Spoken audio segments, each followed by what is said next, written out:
ভাই 250 গ্রাম মাংস দেন দিহি। 250 গ্রাম মাংস বেচি না আপা। দেন না ভাই, এমন করেন কে? আরে আপা কইলাম তো 250 গ্রাম মাংস বেচি না, আধা কেজি নিতে মাংস বেচি না, জান তো।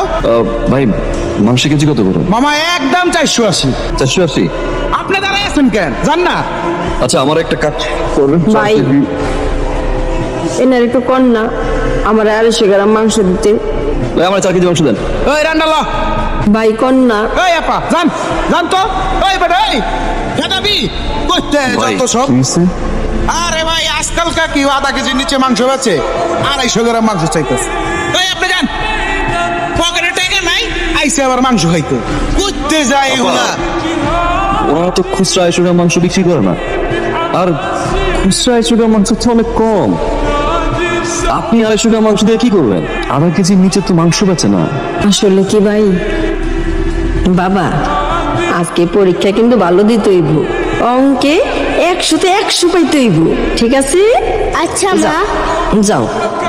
মা কি বাবা? আজকে যদি আমি পরীক্ষায় ভালো করি তোমাকে গরু মাংস দিয়ে ভাত খাওয়াবা?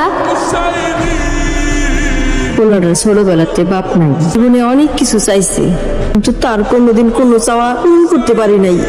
হাই রে, মনে পারলাম না ভাই।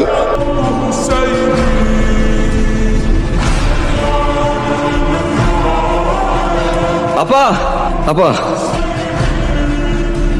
আপনি? এই নেন, আমি 2 কেজি নিছি, আর এই 2 কেজি আপনার জন্য। এতগুলো মাংস? আমার কাছে তো এত টাকা নাই ভাই। নেন ভাই, আপনারটা আপনি লয়ে যান। ভাই বুঝছেন না, আজকে না হয় ভাই তার বোনের ছেলের একটা ইচ্ছা পূরণ করলো। রাখেন, আমার বাসায় 2 কেজি মাংসতে হয়ে যায়, এটা আপনার জন্য। আল্লাহ আপনার ভালো করুক, অনেক বড় মনের মানুষ আপনি। আপনার মনটার মতন যেন আপনার বড় করে রাখে। এই বোন বাইরের জন্য দোয়া করব, আল্লাহ যেন বাইরে ভালো রাখে।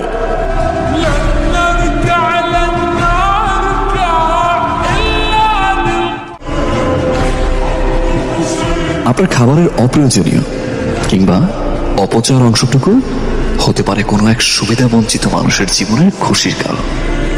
আসুন, প্রয়োজনের বেশি অপচয় না করে এ সকল অবহেলিত মানুষের মুখে হাসি ফোটাই।